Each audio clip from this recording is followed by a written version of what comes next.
अगला प्रश्न है भरत भाई बाफना का। मंदिर में की जाने वाली ही क्रिया जो हम लोग रोज पूजा करते हैं, क्या वो ही धर्म है? मंदिर में जो जाने वाली क्रिया है उस वो ही धर्म है? नहीं, आज मैंने बहुत सारा दूसरा धर्म भी, वो धर्म का एक भाग है, वो तो है ही है। कई बार कई लोग बोलते हैं कि अरे क्या मंदिर में क्रिया करना, मन चंगा तो कटोरी में गंगा, मन अच्छा रखो, बाकी ऐसा भी नहीं होता है। एक विधि है हर क्रिया के प्रति, है ना। मंदिर में जो क्रिया होती है ना, उसके पीछे ऐसे ही नहीं है, उसके पीछे बहुत बड़ा साइंस है, बहुत बड़े रीजन है। हम नहीं पकड़ पाते तो हमारी गलती है। आप धूप पूजा के दोहे लो, आप अक्षत पूजा के दोहे लो, उसके पीछे बहुत बड़ा रहस्य छिपा हुआ है। ध्यान घटा प्रगटावे वामने जिनु धूप मिच्छत दुर्गंध दूर टले प्रगटे आत्मा स्वरूप। कोई भी चीज भगवान के लिए नहीं है। लगभग आप जाओगे ना बहुत गहराई में, वो अपने लिए है। किसकी दुर्गंध दूर करनी है? आत्मा की दुर्गंध। हर जगह वो मंदिर में जो क्रिया है ना, वो अपनी आत्मा से जुड़ी हुई है। हम उस शब्दों के अर्थ नहीं जानते हैं या उसके अर्थ में नहीं जाते हैं तो हमारी मिस्टेक है। तो उसकी मतलब वो क्रिया गलत नहीं है। आप एक इंदिया बे इंदिया ते इंदिया करते करते एक एक जीव आपको नजर आए ना, एक इंद्रिय जीव को मैंने तकलीफ दी, बे इंद्रिय तीर को दे, तो वो सूत्र, वो क्रिया, चाहे वो प्रतिक्रमण की क्रिया, वो पूजा की क्रिया, वो आपके कर्म का नाश करने का कारण बनाएंगे। एक इंद्रिय बे इंद्रिय तेंद्रिय चौंदे पंचेंद्रिय अभ्यावत्य, ऐसे तो फिर नमोतुनम चलता हो, नमोतुनम अरियंतानम भगवंतानम आएगा। और आम की सीजन की शुरुआत में थी, हाँ, आम एकदम भारी कोई चढ़ा रहा है अक्षत पूजा में, इतना भारी आम रखा हुआ है। नमोतुनम अरियंतानम भगवंतानम आएगा तिथरानम। बहुत पैसे वाला है लग रहा है, अंदर चल रहा है, यहाँ चल रहा है तिथरानम स्वयं सुधर। अभी तो सीजन शुरू हुई, 2000 किलो के आम रहेंगे, और उसमें भगवान को चढ़ा रहे। वलसाड़ के तो लगते हैं।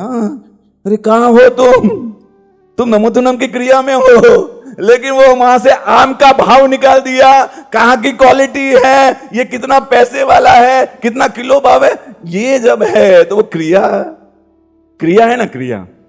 क्रिया आप समझो, क्रिया फ्लाइट को टेक ऑफ करने के लिए रनवे है, लेकिन सिर्फ रनवे पर ही घूमता रहे फ्लाइट और टेक ऑफ ही नहीं करे तो वो क्रिया का कोई ज्यादा महत्व नहीं, क्योंकि रनवे पर ही खड़ा है। और टेक ऑफ के लिए रनवे भी जरूरी है, यानी कि क्रिया ही जरूरी है। तो वो दोनों एक दूसरे के पूरक है, लेकिन हमने न क्रिया को प्रॉपर ढंग से पकड़ा, तो क्रिया को प्रॉपर ढंग से पकड़ा नहीं तो उसके पीछे रहे हुए रहस्य को भी नहीं पकड़ा है। सूत्र के सच में बोलो, सूत्र 2 प्रतिक्रमण भी करो आप पहले चलेगा, लेकिन उसके अर्थ में जाओ आप, और अर्थ के बाद उस सूत्रों के रहस्य जो खुलते हैं ना, वो आपके क्रिया को और बहुत मजबूत बना देंगे। तो ये क्रिया, चाहे वो पूजा की क्रिया, एक एक अक्षत पूजा, नैवेद्य पूजा, फल पूजा, हर में एक रहस्य छिपा हुआ है। आप शायद मानोगे, क्रिया की बात करूं, मंदिर में आशातना होती हो ना, मंदिर में आशातना, कौवे बैठने शुरू हो गए, ऊर्जा होती है मंदिर की, वो ऊर्जा कई बार कमजोर हो जाती है, नेगेटिव हो जाती है। कारण अंतराय से लेकर कई चीजें ऐसी होती है जैसे नेगेटिव ऊर्जा, मंदिर की ऊर्जा, पॉजिटिव ऊर्जा कमजोर हो जाती है। उस समय कहते हैं कि सीरा है ना, सीरा लाभ से सीरा वो घी से लथपथ, घी से कैसा गए, तो बोलते कि गाय का शुद्ध घी से लथपथ सीरा भगवान को नैवेद्य के रूप में चढ़े, क्रिया, नैवेद्य के रूप में चढ़ाने से उस मंदिर की जो नेगेटिव ऊर्जा है वो दूर होती है। अब निवेद्य से ये दिमाग में बैठेगा आपको, यस, ये होता है क्योंकि उस द्रव्य का प्रभाव है, वो उस वातावरण को ठीक करता है। गाय के घी के दीपक मंदिर में लगाने से नेगेटिव तो दूर होती है। तो क्या कारण से? उस तत्व में, क्या उस द्रव्य में ताकत है, तो वैसे ही क्रिया में ताकत है।